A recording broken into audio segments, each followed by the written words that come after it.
आजची चर्चा ही समस्त पालक वर्गांसाठी आहे। मग ते पालक समाजातल्या कुठल्याही गटातले असो, कुठल्याही आर्थिक स्तरातले असो किंवा कुठल्याही सामाजिक स्तरातले असो, आजचा विषय तुम्हाला सगळ्यांनाच डोळे उघडे ठेवून पाहावा लागेल आणि उमजावा लागेल, कारण गेल्या काही दिवसात घटनाच अशा घडतात। आज निमित्त ठरलंय ते नागपूरची भयंकर घटना। आपल्या ओळखीतल्या एका 15 वर्षाच्या मुलीला घरी बोलावून अल्पवयीन मित्रांसह एका नराधमाने तिच्यावर सामूहिक बलात्कार करण्याचा प्रकार केला। आणि हा गुन्हा बरे आरोपीचं वय फार नाहीये, तो 12वीतला आहे आणि ज्या दिवशी त्याचा पहिला पेपर होता त्याच दिवशी पोलिसांनी त्याला पकडून तुरुंगात टाकलंय। अगदी काहीच दिवसांपूर्वीची घटना जर आपल्या सगळ्यांना लक्षात असेल तर कोरियन गेम्सच्या नादात 3 सख्ख्या बहिणींनी आत्महत्या केली होती। तिकडे पुण्याजवळ काही महिन्यांपूर्वी राजगुरुनगरमध्ये 10वीच्या विद्यार्थ्यांमधल्या गँगवॉरमधनं एका अल्पवयीन मुलाची हत्या झाली होती आणि तीही काही अल्पवयीन मुलांनीच केलेली होती। कोल्हापूरजवळ मदरशाला सुट्टी मिळावी म्हणून एका अल्पवयीन मुलाने सोबतच्या मुलाची 11 वर्षाचा मला वाटतं मुलगा होता तो त्याची विजेचा शॉक देऊन हत्या केली। हे काय चाललंय? या लहान मुलांना म्हणजे आपण असं म्हणतो की शिंग फुटायच्या आतच त्यांच्या डोक्यात हे हिंसक भावना कुठून येत आहेत? ही लैंगिक विकृती कशामुळे येते? एवढ्या अजाणत्या वयामध्ये ती कशामुळे जागृत होतीये? या प्रश्नात बहुतेकांची बोटं आरोप म्हणून वळतात ती हातातल्या मोबाईल फोन आणि पर्यायाने सोशल मीडियाकडे। पण जीवनाचा अविभाज्य भाग बनलेल्या या दोन गोष्टींवरती नियंत्रण मिळवायचं कसं? या वापरावरती आता काही वयाच्या मर्यादा, काही निर्बंध घालावे लागणार आहेत का? पालकांनी काय करायला हवं? तुमच्या मुलाच्या डोक्यात लैंगिक विकृती येत असेल तर ते कसं ओळखावं, ते कळणार कसं? याच सगळ्याविषयी आपल्याला आज चर्चा करायची आहे।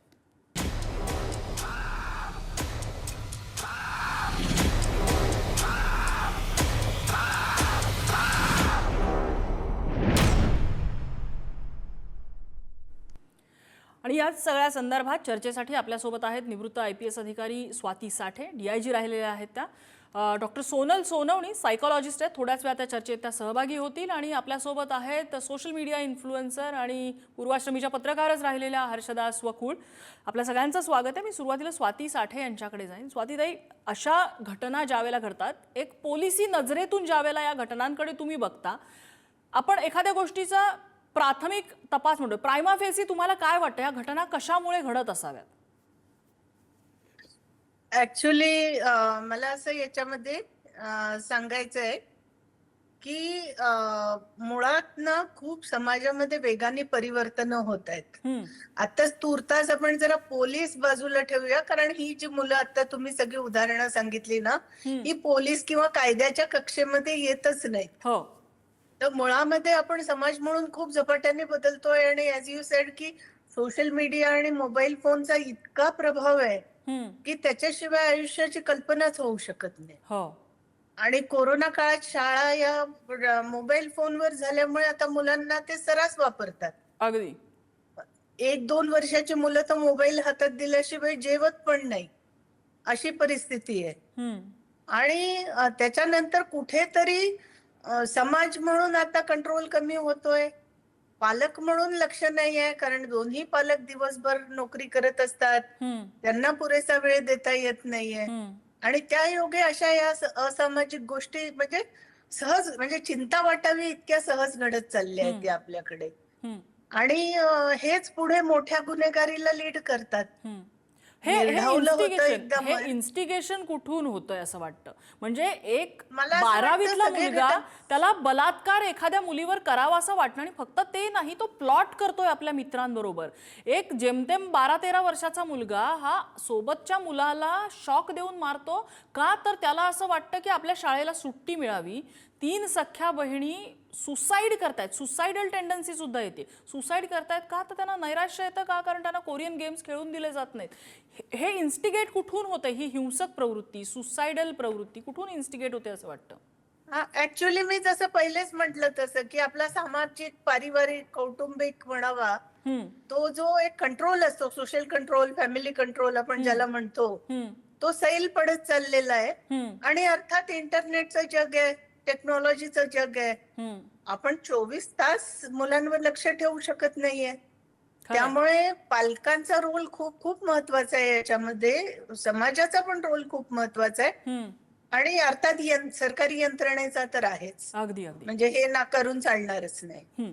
आपण येऊया पुन्हा त्या मुद्द्याकडे. मी हर्षदाकडे जाते. हर्षदा, तू स्वतः एक पालक आहेस, मी एक पालक आहे आणि मुलांच्या हातातला मोबाईल हे मला वाटतं पुढच्या 1-2 वर्षात आपल्या समोरची सुद्धा समस्या कदाचित असू शकते जर आपण डोळे उघडे ठेवून ते पॅरेंटिंग केलं नाही तर. आणि मला वाटतं हीच ती वेळ आहे ज्या वेळेला पालकांना ह्या गोष्टीचा आता विचार करावा लागणार आहे की कसं यावर उत्तर शोधायचं. हो, नम्रता, तू बरोबर बोलतेस की आता आपण पालक झाल्यावर जास्त तीव्रतेनं जाणवतंय की कसं आपण हे सगळं कंट्रोल करणार आहे. आणि या प्रश्नाचं उत्तर खरं घरातल्या घरात तर शोधलं गेलंच पाहिजे. पण मी आत्ता सध्या जिथे आहे ऑस्ट्रेलियामध्ये, तिथे आत्ता रिसेंटली 10 डिसेंबरला 16 वर्षांच्या खालच्या मुलांना सोशल मीडिया पूर्णपणे बॅन करण्यात आलाय सरकारकडनं. त्यासाठीचा नवा कायदा, जो जगातला पहिला कायदा आता इथे इम्प्लिमेंट झालाय. त्यामुळे माझ्या मुलीला आता तिच्या 16व्या वर्षापर्यंत इंस्टाग्रामवर, युट्यूबवर, फेसबुकवर, कुठेही स्नॅपचॅटवर तिचं अकाउंट ओपन करता येणार नाहीये. आणि पालक म्हणून ही माझी जबाबदारी आहे की मी यातनं काही लूपहोल काढून तिचे कुठले खोटे फेसेस दाखवून किंवा माझा फेस दाखवून तिचं अकाउंट ओपन करायचं नाहीये. पण 10 जानेवारीला आता जो ऑस्ट्रेलियामध्ये जगातला पहिला कायदा झालाय, तो आता जगातले बरेच देश आपापल्या देशात इम्प्लिमेंट असा काही कायदा करता येईल का याविषयी विचार करतायत. आणि if I am not wrong, भारतात सुद्धा याची चर्चा थोडीफार सुरू झाली आहे काही राज्यांमध्ये की फक्त राज्य पातळीवर ही करता येईल का. पण सगळ्यात महत्वाचं ही गोष्ट आहे की आता social media through, Instagram through जे खूप मोठे इश्यूज या मुलांच्या डोक्यात जात आहेत, ते कंट्रोल करण्याची जबाबदारी कुठेतरी सरकारने घेतली. आणि त्याची अकाउंटेबिलिटी ही फक्त पालकांवर न ठेवता ती कॉर्पोरेट जायंट्स असणाऱ्या कंपन्यांच्या डोक्यावर सरकारनं टाकली, ही मोठी गोष्ट मला वाटते. म्हणजे फॉर एक्झाम्पल, जर मी माझ्या मुलीचं अकाउंट काढलं आणि हे कळलं, तर मला पालक म्हणून दंड बसणार नाहीये, माझ्या मुलीला दंड बसणार नाहीये. पण हा दंड असणार आहे त्या प्लॅटफॉर्मला, आणि तो दंड असणार आहे अप टू $49 मिलियन पर्यंतचा. आणि त्यामुळे एक सिस्टीम म्हणून जो बदल गरजेचा असतो, म्हणजे कुटुंब म्हणून आपण लाख बदल करू, पण आपल्या आजूबाजूची सिस्टीम म्हणून आपण काय बघतो, आपण बघतो इन्सेंटिव्ह स्ट्रक्चर कसं आहे की आपल्याला कुठल्या गोष्टींनी बक्षीस मिळतं हे आपण आपल्या आजूबाजूला मिळतो. मग तर जर वाईट गोष्ट करून बक्षीस मिळत असेल तर मी अपसूक तेच फॉलो करणार. घरात तुम्ही कोंडून तर नाही ठेवू शकत आपल्या मुलांना. किंवा आपण सोशल मीडिया नॉर्म्स बघतो की सगळे काय करतायत तसं मी करणार. आता सगळे जर बाकीचे ते करत असतील तर मी पण तेच करणार. किंवा आपण इन्फॉर्मेशन फ्लो कुठून येतो आपल्या मुलांपर्यंत ते बघतो. सिस्टीम म्हणून जे बदल यात करणं गरजेचं आहे, ते बदल सरकारने करून त्याची जबाबदारी सोशल मीडिया जायंट्स या कॉर्पोरेटच्या डोक्यावर टाकणं ही खूप मोठं पाऊल आहे. आणि माझ्या मते या पावलामुळे थोड्या प्रमाणात का होईना एक बदल घडू शकतो. आणि जो मी बघते माझ्या आजूबाजूला. खूप इम्पॉर्टंट आणि खूप मोठा पॉइंट तू सांगितलायस. एक छोटासाच प्रश्न याला जोडून, आता 2च महिने झालेत ऑस्ट्रेलियामध्ये, पण काही बदल जाणवतात का? म्हणजे ठोस बदल जाणवायला हा खूप छोटा काळ आहे, पण प्राथमिक काही बदल जाणवायला लागलेत का? हो, अगदीच नम्रता. म्हणजे माझ्या आजूबाजूलाच, म्हणजे इथे खूप मोठं माझं फ्रेंड सर्कल आहे. आता त्याच्यातली बरेचसे जण खूप वर्षांपासून सेटल आहेत. अपसूक त्यांचे टीनेजर्स, मुलं मुली जास्त आहेत. जेव्हा ही न्यूज अनाऊन्स झाली त्या दिवशी मी स्वतः माझ्या युट्यूब चॅनलसाठी जितक्या लोकांशी बोलले, त्या सगळ्यांनी हेच सांगितलं की हुश्य, आम्हाला खूप बरं वाटतंय की आता आमच्या डोक्यावरचा ताण घ्यायला कोणीतरी आहे. आणि जवळपास 50 लाख अकाउंट्स पुढच्या काही दिवसांमध्ये बंद झाली या वेगवेगळ्या सोशल मीडिया थ्रू. 10 जानेवारीची बीबीसीची बातमी आहे की एका ऑस्ट्रेलियन टीनेजरने बीबीसीला म्हणलंय की आता मी डायरी लिहायला लागलीय. आधी मी स्नॅपचॅटवरनं माझ्या मैत्रिणींना मेसेज पाठवायचे मी कुठे काय करते, आता मी डायरी लिहायला लागली. आणि ही फक्त बातमी आहे, पण मी माझ्या आजूबाजूचं बघते ना, मी एका घरी गेले होते, तिथे टीनेजर्स होते, त्यांच्या मोबाईलवर आता कुठलंही अकाउंट नाहीये. त्यामुळे गपचूप ते, आणि ते आनंदाने ते आमच्याबरोबर बसून छान मजा करत होते. म्हणजे जे एक रेग्युलर लाईफ असतं, ज्याच्यात खरं तर प्रत्येक क्षणी एक्साइटमेंट नसते, त्याच्यात बोर्डम असतो, त्याच्यात कंटाळवाणेपणा असतो, त्याच्यात तोचतोचपणा असतो, ते आयुष्य ही मुलं आता आनंदाने जगतायत. आणि पालक याच्यासाठी प्रचंड खुश आहेत की बरं झालं असं काहीतरी झालं, उद्या मी माझ्या मुलाला म्हणलं की नाही तुला मिळणार नाही मोबाईल, तर मुलगा जाऊन सांगू शकत नाही की मला अगदी. माझे आई बाबा हॅरॅस करतात, कारण मला वाटतं हल्लीच्या हा मुलांना जो खूप मुद्दा तू असतं. सांगितलास ना, की प्रत्येक आयुष्यातल्या प्रत्येक गोष्टीची चौमती कंटाळ्याची का असू नये त्या मुलांना त्या वयामध्ये चाखायला मिळते. मला वाटतं त्यांचा इमोशनल कोशंट विकसित होण्याच्या दृष्टीने हे खूप महत्त्वाचं आहे. आपल्यासोबत डॉक्टर सोनल सोनवणी आहेत, फोनवरनं आहेत आता. थोड्याच वेळात त्या आपल्यासोबत व्हिडिओवरनं सुद्धा होतील. डॉक्टर सोनल, आपण आता हे जे बघतोय हे बिहेवियरल चेंजेस मुलांमधले आहेत. म्हणजे अल्पवयीन मुलांमध्ये अशा लैंगिक भावभावनांचा उद्रेक होणं, एका सायकोलॉजिस्टच्या नजरेतनं तुम्ही हे कसं बघता? जे सेक्शुअल फिलिंग ज्याला आपण म्हणतो, हम्म. बरोबर, ते त्याची क्युरिओसिटी हे प्रत्येकामध्येच असते. हम्म. आणि जेव्हाही आपण लैंगिक हिंसा किंवा अतिरेक, आक्रमकता जेव्हा आपल्याला दिसते मुलांमध्ये, तेव्हा ते इच्छा ह्याच्यावरती डिपेंडंट नसते, पण सत्ता, पॉवर, हम्म. त्याची भावना ह्या मुलांना फील होण्यासाठी ही मुलं असे कार्य करतात. हम्म. जेव्हा कोणावरती तरी जबरदस्ती आपण करतो आणि ती व्यक्ती आपल्या समोर अतिशय हेल्पलेस होऊन बसलेली आहे, ती समोरची व्यक्ती ह्युमन नाहीये, डिह्युमनायझेशन ज्याला आपण म्हणतो, हम्म. त्या व्यक्तीला आपण ह्युमन म्हणून बघतच नाही आहोत, पण मला पॉवरफुल फील व्हायचं आहे. हम्म. त्यासाठी ही लैंगिक आक्रमकता जास्त वाढते मुलांमध्ये, हम्म. रादर दॅन इच्छा. हम्म. इच्छा तर असतेच, ती तर नॅचरल आहे, हम्म. पण पॉवर, फिलिंग ऑफ पॉवर ही जास्त त्यांना फील होण्यासाठी ही मुलं असं करतात. हम्म. पण म्हणजे मग या मुलांमध्ये त्यांचा इमोशनल कोशंट हा विकसितच झालेला नाहीये, कारण प्रत्येक वेळेला त्यांची क्युरिओसिटी जिथे जागृत होत असते तिथे ती क्युरिओसिटी शमवण्यासाठी काहीतरी क्रिया होत असते, पण ती योग्य मार्गाने होत नाहीये, याचा अर्थ कुठेतरी त्यांच्या भावभावनांचा घोळ झालेला आहे. अगदी बरोबर, घोळ तर झालेलाच आहे आणि त्यांना कुठलं चॅनलही नाहीये. पण कारण मग की करता काय संस्कार त्याच्यासाठी करायचं काय? करायचं असं आहे की एकतर पालकत्व, आता ह्याच्या आधी काय बोलणं झालेलं आहे मला माहित नाहीये, पण पालकत्वामध्ये प्रचंड एक बदल घडवण्याची गरज आहे. अतिशय परमिसिव्ह पेरेंटिंग ही आपण मागच्या 2 पिढ्यांपासून बघतोय. म्हणजे 2 पिढ्या म्हणजे जनरेशन तर हल्ली दर 5-10 वर्षांनी बदलते, बरोबर. तर आपण बघतोय की अतिशय परमिसिव्ह पेरेंटिंग, जेंटल पेरेंटिंग, नो नाही म्हणायचं, किंवा एक तर पालकांकडे खरोखर वेळ नाहीये, कारण की दोघेही आता काम करतायत आणि आपण बघितलंय जागतिक पातळीवरती सुद्धा जेव्हा जेव्हा इन्फ्लेशन वाढतं तेव्हा तेव्हा क्राईम रेटही वाढतो, कारण की पालकांकडे वेळ नसतो. आणि त्यामुळे अतिशय परमिसिव्ह, तुला हे पाहिजे नसेल तू हे घे, माझं डोकं नको खाऊस, ही एक जनरल पालकांची लँग्वेज असते, बरोबर. तर तिथे आपल्याला बदल घडवण्यासाठी कुठेतरी तुम्ही एक बॅलन्स्ड अप्रोच की नो ऐकणं हे शिकवलं पाहिजे मुलांना. आणि ओव्हरऑल अथॉरिटेरियनही पालकत्व चालणार नाही आणि परमिसिव्हही चालणार नाहीये. बर, मी स्वाती साठे मॅडमकडे जाते. साठे मॅडम, आता हर्षदाने सुद्धा आपल्याला सांगितलं, म्हणजे डॉक्टर सोनल म्हणाल्यास की आपल्याला पॅरेंटिंग हे जास्त परमिसिबल करावं लागणार आहे. दुसरं, आता हर्षदाने सांगितलं की ऑस्ट्रेलियामधली व्यवस्था कशा पद्धतीने ते मोल्ड करतायत, भारतामध्ये ते शक्य आहे का? भारतातली एकतर एवढी मोठी लोकसंख्या आणि त्याच्यावरती मॉनिटरिंग करण्यासाठी पुरेशी नसलेली सिस्टीम, ह्या गोष्टी लक्षात घेता असं काही भारतात करणं शक्य होईल का आपल्याला? सगळ्यात मोठा प्रश्न नम्रता आपल्याकडे हाच येतो. म्हणजे हर्षदानी जी आपल्याला आयडिया शेअर केली ती खूप वेलकम आहे, पण 140 कोटींवर तुम्ही लक्ष ठेवायला कुठून कुठून यंत्रणा आणणार, हा सगळ्यात मोठा प्रश्न आहे. त्यामुळे याची घरातनच खूप चांगली सुरुवात व्हायला पाहिजे. अर्थात याच्यामध्ये यंत्रणेने, सरकारने आपली जबाबदारी नाकारून अजिबातच चालणार नाहीये, पण आपल्याला पण अशी व्यवस्था आणायला पाहिजे आणि त्याच्यावरती तोडगा तर काढायला पाहिजे, नाहीतर विल बी नोवेअर. म्हणजे आपली मुलंच आज अशी हे होत आहेत, सतत आपल्या मुलांची म्हणजे असं पालकत्व, ठीक आहे तुम्ही खूप 4-5 तास नका देऊ त्यांना, पण जेवढा काही वेळ संवाद साधता येईल तेवढा संवाद साधा, चांगलं वाईट. आता जसं ही नागपूरची 15 वर्षाची मुलगी बळी गेली, त्या बऱ्यापैकी जाणतं वय आहे, म्हणजे ती काही अगदी 2-3 वर्षाची नाही. आई वडिलांचा संवाद पाहिजे अशा वयामध्ये मुलींशी, काहीतरी सेन्स होत असलं पाहिजे आपल्याला या सगळ्याच्यामध्ये. आणि सुसंवाद खरं पालकांचा आणि मुलांचा खूप खूप जास्ती जरुरी आहे. नाही, यामधला विशेषतः या यामधला जो आरोपी आहे आव्हानात्मक ना, काळ तो आहे. पण काही खूप मोठा नाहीये, जेमतेम 12वीतला आहे तो. म्हणजे तसं अगदी म्हटलं अगदी तर अगदी शाळा जेमतेम संपतेय त्याची, 12वीची परीक्षा तो देणार आहे म्हणजे. म्हणजे त्याच्याशीही ते संवाद नाही, म्हणजे फक्त जस्ट मुलीकडे आपल्याला बोटं पॉइंट आउट करून जमणार नाहीत. ते ग्रोन अप चाइल्डच असतात.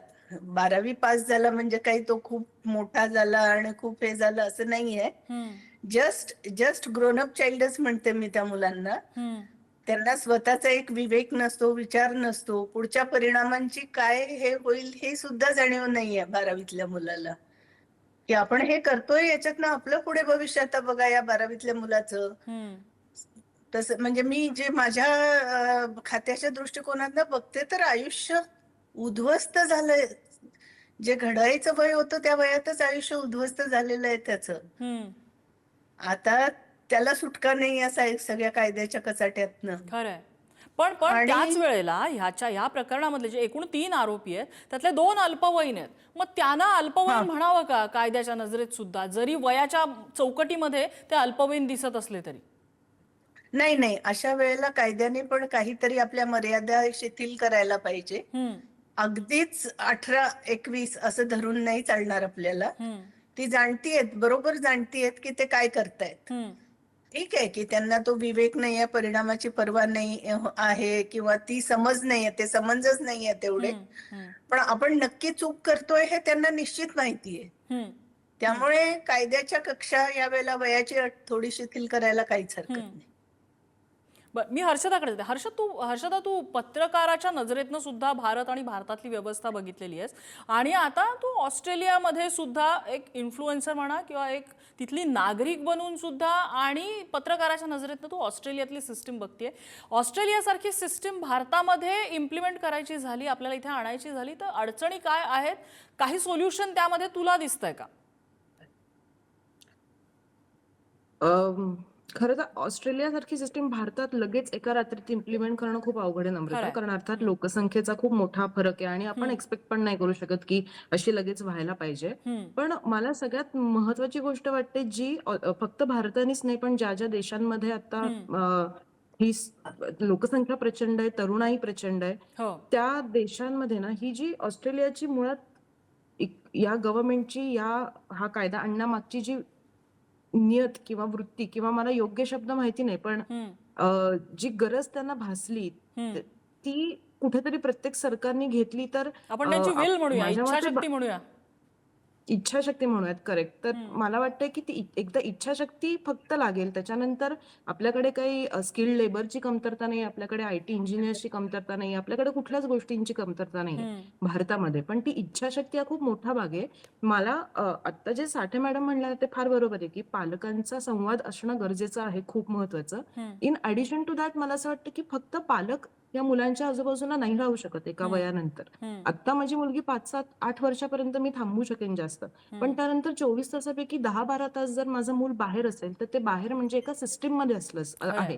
मग त्याच्या आजूबाजूला असतं शिक्षण, तिच्या आजूबाजूला न्यायव्यवस्था असते, तिच्या आजूबाजूला राजकारणी असतात आणि या प्रत्येकाची जबाबदारी असते की आपण काय लेवलचा एक आदर्श ह्यांच्या समोर ठेवतोय.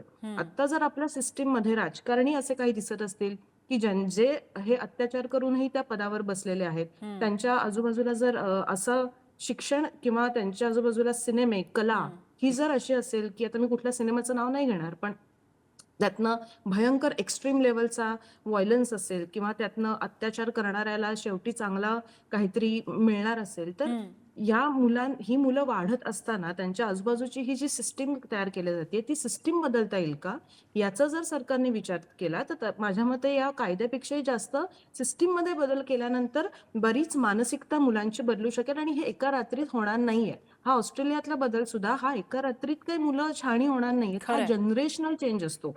8-10 वर्षानंतर त्याचे परिणाम दिसणार असतात. मी डॉक्टर सोनलकडे येते. डॉक्टर सोनल, आता हिने जे आपल्याला सांगितलं, हर्षदाने बँक ऑन द पॉइंट सांगितलेले की आपल्या आजूबाजूला जी सिस्टीम आहे त्या सिस्टीममध्ये आपण जे पेरतोय ते मुलांच्या मानसिकतेमध्ये उगवणार आहे. आता आपण ह्याच्यावरती सोल्युशन कसं काढायचं? म्हणजे राजकारण्यांवरती तर आपलं नियंत्रण नाहीये.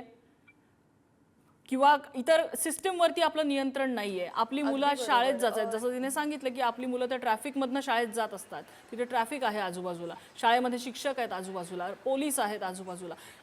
या सगळ्यामधनं हा बदल कसा त्यांच्यामध्ये रुजवत आहे?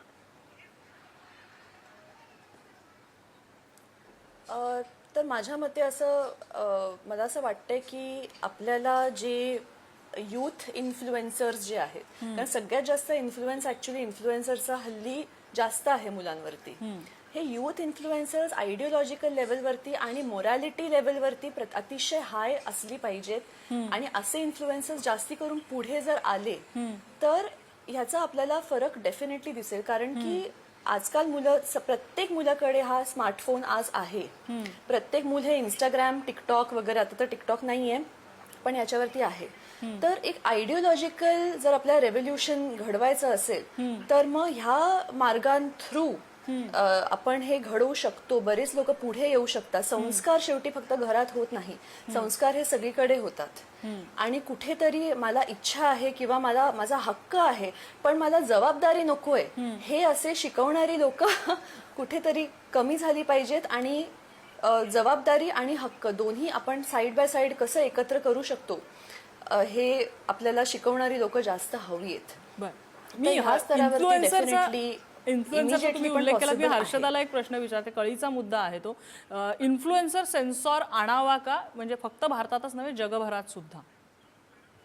आपण सरकारने किती आणला तरी त्या कंपन्या नाही आणून देणार. अल्गोरिदम आपण नाही सेट करू शकत, अल्गोरिदम सरकार नाही सेट करू शकत. नेटवर्किंग आपल्या मुलाचं कसं आहे हे हा मुलगाहीच ठरवू शकत नाही, हे अल्गोरिदम ठरवतो. आणि त्यामुळे आपल्या मुलाला जोपर्यंत आपण नेटवर्किंग म्हणजे काय, कनेक्टिव्हिटी म्हणजे काय, आपण नेटवर्किंग चांगल्या लोकांचं आपल्या आयुष्यात 10 चांगली लोक आजूबाजूला असणं म्हणजे काय, हे जेव्हा आपल्या मुलाला सांगू शकतो, त्याला समजू शकतं, त्याच वेळात त्याच्या हातात इंस्टाग्राम अकाउंट पडणं हेच योग्य वय मला वाटतं. मग ते योग्य वय 16 असो, 18 असो किंवा 22 असो किंवा 40 असो. त्यामुळे इन्फ्लुएन्सर कितीही चांगले असले तरी आपल्या मुलाचं नेटवर्किंग काय हे या कंपन्या ठरवतात. आणि त्यामुळे कंपन्यांवर याची जबाबदारी जाणं तितकं गरजेचं आहे. आणि हे फक्त आणि फक्त सरकार करू शकतं. बरं, मी परत एकदा डॉक्टर सोनलकडे येते. डॉक्टर सोनल, असं म्हणतात की जिकडे दारूबंदी आहे त्या ठिकाणी दारू सगळ्यात जास्त विकली जाते. ही भारतामधलं दुर्दैवी वास्तव आहे, बेकायदेशीरपणे अर्थात.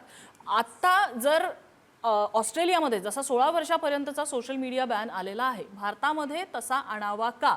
मुलांची क्युरिओसिटी हा किती मोठा किडा आहे आणि तो यातनं शमेल का, किंवा त्याला कसं नियंत्रित करायचं? बॅन जिथे कुठे येतो, अगदी बरोबर म्हटलं, जिथे कुठे बॅन येतो तिथे क्युरिओसिटी वाढते. आणि मुलांकडे खूप रिसोर्सेस आहेत वेगवेगळ्या पद्धतीने सोशल मीडियाला सोशल मीडियामध्ये एंगेज करण्यासाठी. त्याच्यामुळे बॅन आणणं 100% हे पॉसिबलही होणार नाही. आणि ते आणण्यामुळे जर काही फरक पडणार असेल तर तेही 100% पॉसिबल होणार नाहीये, कारण की क्युरिओसिटी जास्त असणार आहे.